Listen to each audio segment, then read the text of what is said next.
Hello everyone, welcome back to the channel. In this video I'm going to create a quick in-depth review about the inventory management tools called Increff. So here's a breakdown.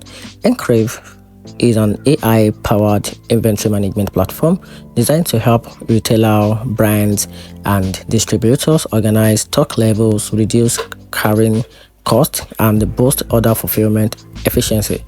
It uses demand forecast, real-time inventory tracking, automated recording suggestion, and analytics to give teams clear visibility over stock across warehouse and channel.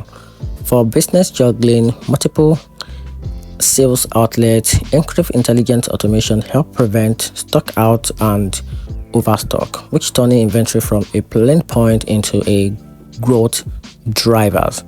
That said, Increff advanced forecast and optimization tools can take more time to implement and fine-tune, especially for teams new to demand planning software.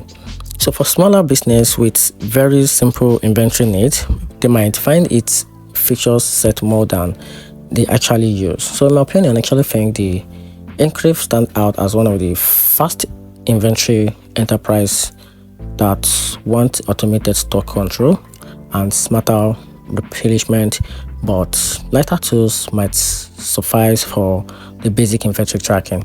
And that's it. Hope you find the video helpful. If you do, turn on the notification button and make sure you subscribe for more reviews. You're welcome.